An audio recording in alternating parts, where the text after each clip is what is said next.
If you just tuned in, this is The Press. We're reaching you live from KAFTAN's television studio here in the nation's capital, Abuja. We'll go straight to our next leg of the conversation as we have Kola, Alapinni, international human rights lawyer, who will help us to analyze on the stories that were read out to you earlier. It's great to have you on the show again. It's great to have you on the program. It's a pleasure to be back. All right, it's good to have you again. So now let's start with most of the national dailies screams alleged 6.9 billion naira fraud. Federal government Emefiele explore plea bargain option, and then arraignment shifted indefinitely. You also have that same story on the Nation's newspaper. Says Emefiele opt for plea bargain in alleged 6.69 billion naira fraud case. Suspended CBN boss gets tough conditions. Siblings withdraw human rights suit. Let's get your thoughts in this regard. Well, it's not very simple. This situation, Emefiele situation, is very simple. I have absolutely no sympathy for him. Okay. I do stand on the path of the right to the rule of law. Okay, but if you look at his antecedents, I was surprised when I saw him, in Jalabia carrying a Bible, and he turned a prophet. At some point, he was crying. He was crying. Oh, but how about all the other people he made to cry? Okay, so as I said, it's not a very simple approach to Emefiele's debacle, but we can touch on the various issues that surrounds it. Mm-hmm. Historically, if you look at the beginning of his journey, it was even mired in controversy how he became CBN governor. I remember his predecessor was, unceremoniously booted out, and then he quickly took it. The first thing that Emefiele did when he got into the seat was to, work in favor of the banks. The 65 naira charge that we're paying now was still to Emefiele. If his predecessor had successfully removed this, and nobody, and you know what they call this abroad is ATM poverty. In the UK it's completely free, because what it means is that if you bank with I don't want to advertise one of the banks. If you bank with a bank that has an orange color, and then you want to withdraw money from the one that has a blue color, you have to start walking about if you're not willing to part with the extra 65 naira. And that 65 naira means something to some people, because if you send someone 5,000 naira to withdraw from the bank, and they've already exhausted their quota, the 3 times that you have to withdraw, it means that 10,000 naira is not going to be 10,000 or 5,000 anymore, because the bank will remove 65. And this means absolutely everything to the plumber, to the carpenter and everything. They just want their 10,000 naira back. So we found ourselves in a situation where you're sending some money to someone, and he's saying, please put the charges on top. That is what Emefiele it distorted the financial situation. Then we have a central bank governor who, central bank governors of Federal Reserve Board chairmen around the world are people of sober reflection. They're like judges, judges are to be seen, not heard. If they hear you, it's from your judgments, And the man starts fighting with bro, they change people. If you want to fight, let's fight. From a CBN governor, because everything you utter as a CBN governor will affect the economy. And he's saying, let's fight. You come down, come and fight me. And his predecessor did not, his principal did not even remove him. These are strange times in Nigeria. Then the man decides to run for president. Unprecedented. I've never heard of that kind of thing in my life, where he is there.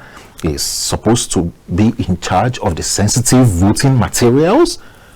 How did we get here in Nigeria? The ballot papers and everything are going to be kept with you, and you want to descend into the arena. You want to also contest as president. You didn't resign. His principal did not ask him to leave, and we just became a comedy of errors. And this man was just left there to be behaving how he wants to behave.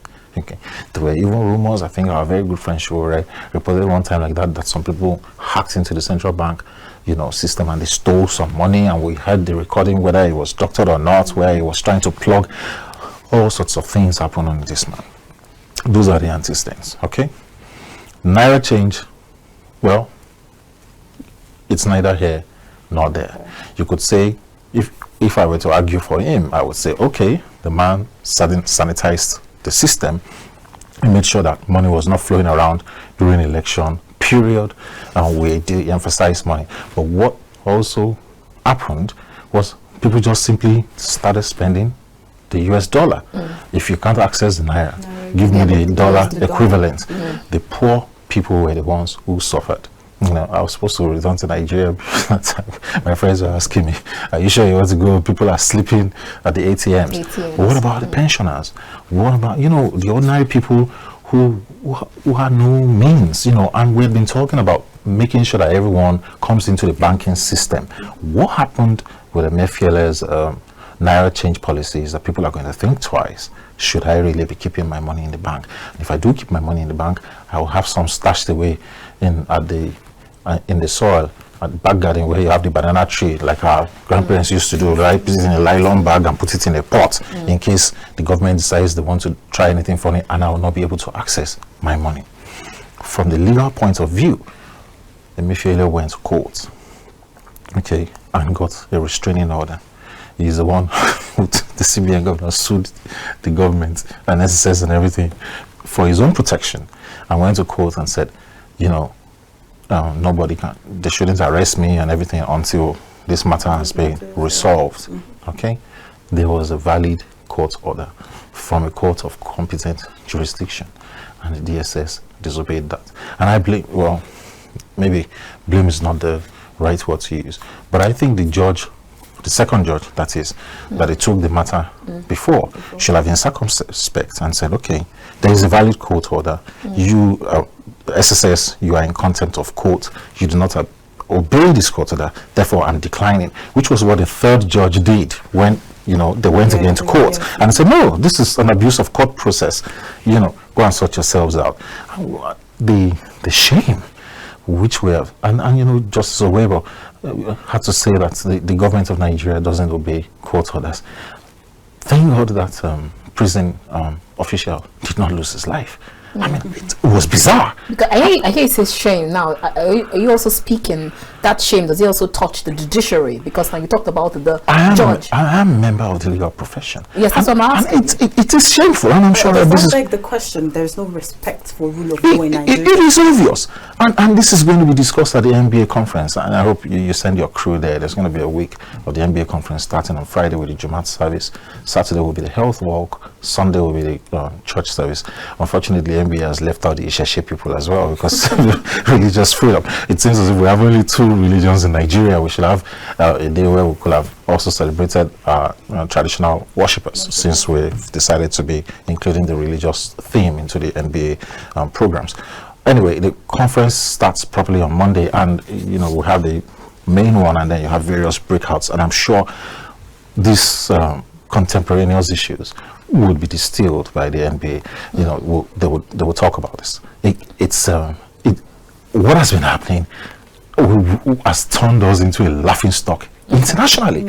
You know, and then we're just looking what's going on. There's no rule of law. There's no law and order. There's no respect to you know, the court's admonishments, and you now have institutions, federal government institutions. You know, you could even say this is not Amotekun we're talking about. It's not the SSS versus Amotekun or prison staff. You know, both institutions under the federal government. Yeah, and they were tearing you know, the uniform of the correctional officer or prison officer. This is shameful. All right. Before we leave that one and then go to the next one, because our time is fast spent, I'll bring back that question. Emefiele opts for plea bargain in alleged 6.69 billion naira fraud case. Does he have any good reasons to opt for plea bargain in all of that you've said? I think he wants a soft landing. And plea bargain presupposes that some things weren't done properly, and you know, is just looking for a way to let this thing just go away. And this is a poignant lesson to people who occupy government positions. I wish we could listen to Fela Nicola Puskuti once in a while, you know, when he sings about all these things. Government go, government come, you know, soldier go, soldier come, government remains. Now, Buhari has done his part. He has used Emefiele, in quotes, you know, brought him to, you know, to implement all these policies. He didn't sack him when he ought to have sacked him. He didn't ask him to leave. Baba is coasting away in and said nobody should call him for any court Or case. he will go to Niger Republic. But be careful what you wish for. The Niger Republic wants to carefully, go across the border to go and see his cousins. Also have their own issues. So you think that you left it, a mess in Nigeria and don't disturb me. I'll just go and see my cousins across the border. Your cousins also have their plates full, so he's going to be stuck in Daura for a while, And then Emefiele is the one who is facing the music in custody. I wish things didn't happen like that for Emefiele, and I also wish that the rule of law is being obeyed. No matter whose ox is God, justice must be done. It might Definitely. be Emefiele today. It could Maybe Bawa tomorrow or anybody tomorrow. It could be Bola Tinubu tomorrow. The president, you can never tell, and that is why he ought to be very careful, because he was on the other side of the divide himself, fighting the Abacha government, rallying pro-democracy forces. When Chief Abiola passed away, his wife was murdered. He knows where the shoe pinches, and I would have thought, a president who comes with such credentials, would come in and say, please obey the rule of law. Human rights is paramount on my plate. He was once a refugee himself. He was once fleeing. He was once an asylum seeker. The tables can turn. Tomorrow, President Bazoum is in custody. A few weeks ago, he was president. Okay, still on Emefiele matter, could it be said that lack of accountability was part of, or let's say, the major problem here? Because you were the CBN governor, you should be able to report to some persons, or some persons should be able to hold you accountable for all of these things you did, but then maybe they overlooked it then. You hit the nail on the head. The buck stops at the president's table. We had a president who was, a lame duck president, lackluster, and he kept his eyes off the wheel. He didn't act when he was supposed to act, and he didn't hold his appointee accountable. That's why we're in this mess, because he was the number one. And if you see that, if I were president and I appoint someone and I'm not pleased with what that person is doing, then off he goes. I wouldn't even waste any time at all. All right, let's take our last story. Most of the papers, but I'll pick from Daily Sun, says Lagos Assembly rejects 17 commissioner nominees, and then you have some names that they called out, and you have someone. Okay, the Nigerian Tribune captioned it this way: says cabinet list shock as Lagos Assembly refuses to confirm Abayomi Omotosho and 15 others, 22 confirmed. And I heard an argument. Someone say that probably the Lagos State government has stepped on the toe of his principal, the president, because some of these nominations has to go through the president, and maybe he has to know about them, but then since they had to quash it, there's a problem that is brewing between the Lagos State government and his godfather, like the other person called it. Do you agree? Okay, I have a disclosure to make. One of my classmates is one of them, of the nominees. Okay, so in case anyone says that he's biased because his classmate is there. Okay. So one of my classes is one of the appointed nominees. I wouldn't mention his name for privacy settings, but he scaled through. But these are the kind of things we wanted to be seen at the National Assembly. The National Assembly that keeps people on their toes, and they're not like a poodle to the executive, the presidency. As regards whether there's some disharmony between Lagos State government and the president, there shouldn't be. The president himself has his plate full. We're talking about fuel subsidy removal. We're talking about people look at the prices of things have skyrocketed. Annabel, I was in shock.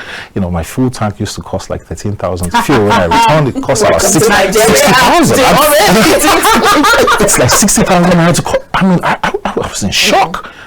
The penny just drops and you just feel like Nigeria of January or February is not the same of Nigeria as today. Everything has just gone. So 1 year. Exactly. So I think the president has his plate full. He has other things to be facing. I hope, what you are asserting is not true. Lagos State government is an entity on its own, and they should, sort their own problems. I wish we had more time to discuss this, I'll be glad to come some of the time and, you know, break this down more. Most definitely. Thank you so much, Kola Alapinni, international human rights lawyer. It's been a pleasure, and it's always a pleasure. Thank you for coming back. Same here. Nice to see you all again. Thank you. All right. So I'm so sorry we have a call coming in, but I'm so sorry we can't take that call. Our time is fast spent, but we promise we'll take your calls tomorrow. Thank you so much for tuning in. It's been a wonderful time here on The Press. We'll see you again tomorrow. My name is Annabel Orji. Good morning. And I am Babajide. See you same time, same station tomorrow. Bye.